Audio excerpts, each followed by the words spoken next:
Let's jump right into this explainer and unpack one of the absolute most fascinating business paradoxes in fast food history. Today, we are looking at a brand that completely redefined the American culinary landscape.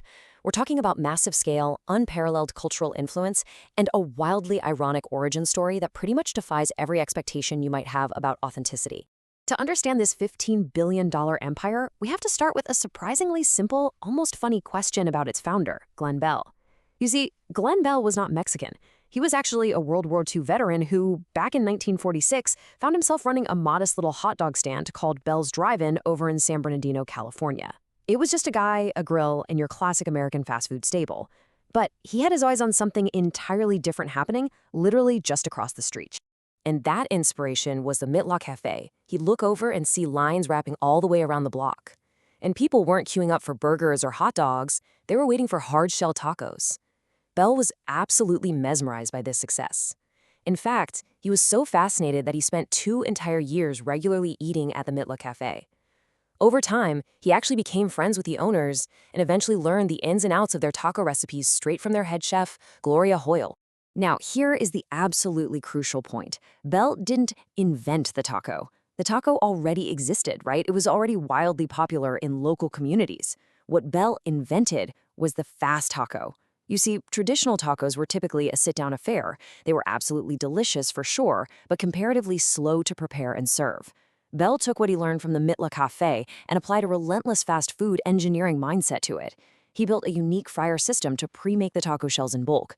By doing this, he eliminated the biggest bottleneck in the cooking process and essentially became the McDonald's of tacos. By figuring out how to turn a slow, sit-down dish into a rapid-fire drive-through item, he achieved something truly remarkable with his pricing. He was able to sell his hard-shell tacos for just 19 cents. To put that into perspective for a second, 19 cents was the exact same price as a bottle of Coke at the time. So he took what was then considered ethnic food and made it incredibly approachable to a massive mass-market demographic, simply through the sheer convenience of speed and a rock-bottom price point. This laser-focused strategy really came to life on March 21, 1962. That's when the first official Taco Bell opened its walk-up windows. It was housed in this tiny 400-square-foot mission-style building in Downey, California. And the menu? Stripped down to just 6 items. You had tacos, burritos, tostadas, frijoles, and chili burgers. That was the whole shebang. And every single item cost that magic number of 19 cents, which is roughly equivalent to about $2 in today's money. It was simple, it was fast, and man, it was ready to explode. So how exactly did that single 400-square-foot stand conquer the globe? Well, let's look at the pattern that drove their massive growth. The company's history can basically be broken down into 3 distinct eras of business strategy that seamlessly handed the baton from one corporate powerhouse to the next. Phase 1 was all Glenn Bell. His speed and price model allowed for some seriously rapid franchising. It started in 1964 with a former LAPD officer named Kermit Becky. By 1967, they hit 100 restaurants. By 1970, they go public with 325. I mean, they were scaling so aggressively that in 1978, corporate giant PepsiCo looked at the market, realized they literally couldn't beat him, and just bought Taco Bell outright for $125 million in stock. Glenn Bell gets to comfortably retire at the age of 55, and PepsiCo ushers in Phase 2, absolute scale. Under PepsiCo's corporate fuel, this scale eventually led to a level of market dominance that is almost unheard of in the highly competitive fast food industry.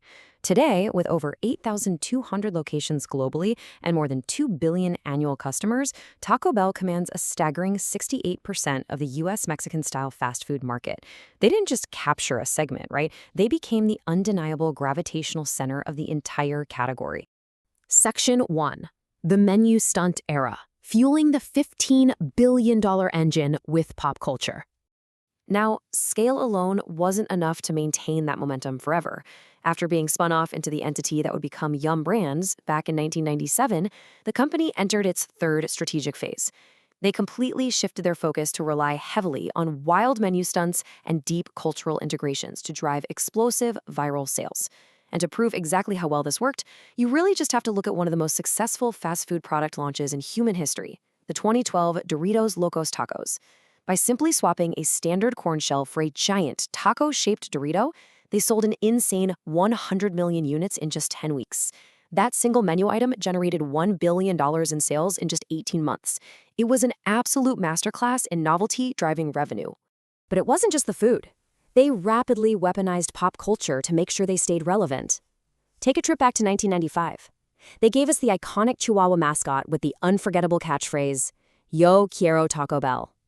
Around that same time, they dropped the exclusive Mountain Dew Baja Blast. You know, that neon blue drink that somehow gained a fanatical cult following all of its own. They integrated directly into sports with the Steal a Base, Steal a Taco World Series promo. And honestly, who could forget their incredible product placement in the 1993 sci-fi movie Demolition Man, cementing themselves as the undisputed winner of the futuristic franchise wars. More recently, they launched Taco Bell Cantinas, tapping right into the adult market by serving alcohol. They essentially made themselves impossible to ignore. Section 2. The Mexican Market Flop. The Irony of the Empire. Okay, so here is where we hit the ultimate irony of our story. By the 1990s, Taco Bell had fully succeeded in making Mexican-inspired food America's #1 fast food category. But when they attempted to expand their massive empire south of the border into Mexico, first in 1992 and then again in 2007, they completely and utterly flopped. The offering was such a profound cultural mismatch that the company found itself in a bizarre marketing predicament. To avoid confusing or frankly offending locals who actually knew what a real taco was, Taco Bell had to awkwardly rebrand their signature hard-shell items. They literally called their tacos tacostadas. Eventually, they just gave up on pretending to be Mexican food altogether and leaned into a marketing strategy of pitching themselves simply as American food, even slapping French fries on the menu. It didn't work. By 2010, they had closed every single location in Mexico. It's like Mexicans coming up and trying to sell us hot dogs. I mean, that quote right there perfectly captures the bewildered local reaction to Taco Bell's attempt to cross the border. And honestly, it brings the deep irony of Glen Bell's hot dog stand origins completely full circle. Just think about it for a second. The hot dog guy who borrowed a taco recipe was now trying to sell his version of the taco back to the very culture that invented it, and they were comparing it to a hot dog. You can't make this stuff up. So, from a purely sociological and business perspective, what we are looking at here is a masterclass in cultural arbitrage. Bell neutrally observed a highly localized traditional barrio food that was popular within a specific community. He standardized the cooking process, stripped the item of its original cultural context, and successfully repackaged and sold it to a totally different, massive suburban demographic. A demographic which, today, operates under the lifestyle banner of Live Más. So, as we wrap up this explainer, we're really left with a fascinating business legacy. Glen Bell built a $15 billion giant by identifying a great product and optimizing the absolute heck out of it for speed and cost, completely reshaping how an entire country eats. I want to leave you with this final thought to consider the next time you hit the drive-thru late at night. Knowing its history, the hot dog stand, the Mitla Cafe, and the spectacular failures in Mexico, is Taco Bell actually Mexican food? Or is it just American ambition wrapped up in a tortilla? Think about that and keep learning.